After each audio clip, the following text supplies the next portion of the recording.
নমস্কার বন্ধুরা, Shilpi's tasty food রেসিপিতে সবাইকে স্বাগত। কাঁকরোল খেতে খেতে মুখে লেগে গেলে এই রেসিপিটা একবার ট্রাই করে দেখুন। গরম ভাতে জাস্ট অসাধারণ, সম্পূর্ণ নিরামিষ একটি রেসিপিটি বানানোর জন্য আমি 4টে কাঁকরোল এভাবে পিস পিস করে কেটে নিয়েছি। এবার এই কাঁকরোলগুলোর মধ্যে পরিমাণ মতো নুন দিয়ে দিচ্ছি। তার মধ্যে দিয়ে দিচ্ছি সামান্য হলুদ গুঁড়ো আর দিয়ে দিচ্ছি 1 চামচ বেসন। এবার হাতে সামান্য একটু জল নিয়ে আমি এগুলোকে মাখিয়ে নেব কাঁকরোলের সাথে।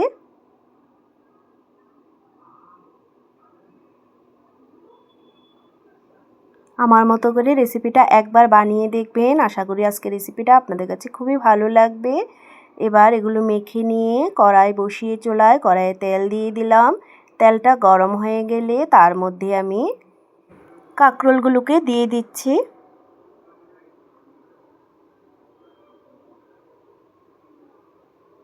সবগুলো কাঁকরোল আমি একসাথেই দিয়ে দিলাম। এবার ফ্লেমটাকে মিডিয়ামে করে কাঁকরোলগুলোকে ভেজে নেব। কাঁকরোলগুলো ভাজা হতে হতে আমি একটা পেস্ট রেডি করে নেব। তার জন্য একটা মিক্সিং জার নিয়ে নিলাম। তার মধ্যে আমি 1.5 চামচ পরিমাণ সর্ষে দিয়ে দিচ্ছি। আমি কালো সর্ষে দিচ্ছি, আপনাদের কাছে যেরকম সর্ষে থাকবে ওই রকমই দিতে পারেন।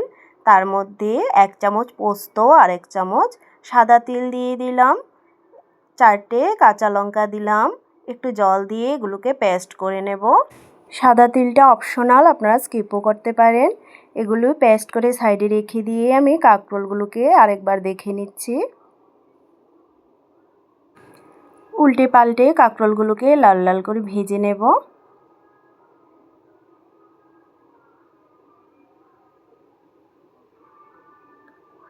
দেখুন কাঁকরোলগুলো হালকা লাল করে ভেজে নিয়েছি।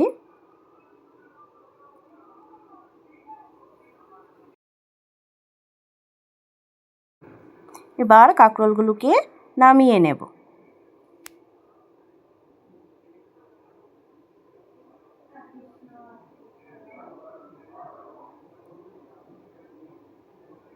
কাঁকরোলগুলো নামিয়ে আমি তেলটাকে কমিয়ে নেব। আমি সাদা তেল দিয়ে ভেজেছিলাম কাঁকরোলগুলো। তেলটা নামিয়ে রেখে এটাতে আমি আরেকটু লাল তেল দিয়ে দেব। এবার তার মধ্যে কালো জিরে ফোড়ন দিচ্ছি। কালো জিরেটা দিয়ে আমি যে পেস্টটা রেডি করে রেখেছিলাম পেস্টটাকে দিয়ে দিলাম। পেস্টটা একটু নেড়ে নেব। পেস্টটা সামান্য নেড়ে নিয়ে তার মধ্যে আমি জল দিয়ে দিচ্ছি। জলটাকে মিশিয়ে নিচ্ছি। জলটা মিশিয়ে নিয়ে তার মধ্যে 1/2 কাপের মতো দুধ দিয়ে দিলাম।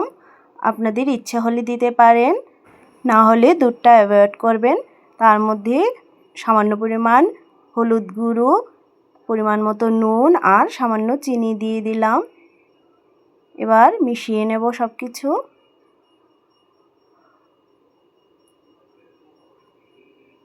সব কিছু ভালো করে মিশিয়ে নিয়ে এটাকে একটু ফুটতে দেব। ঝোলটা একটু ফুটে উঠলে তার মধ্যে কাঁকরোলগুলোকে দিয়ে দিচ্ছি।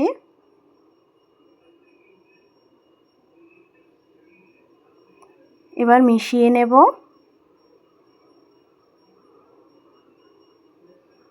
মিশিয়ে নিয়ে এটাকে আমি 5 মিনিটের মতো জাল করে নেব। 3টে চেরা কাঁচা লঙ্কা দিলাম।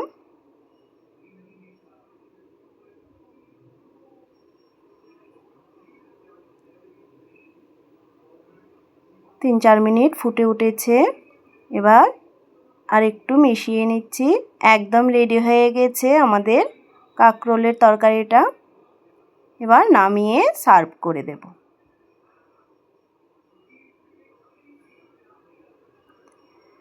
তো আমার আজকে রেসিপিটা ভালো লাগলে ভিডিওটিতে একটা লাইক করবেন।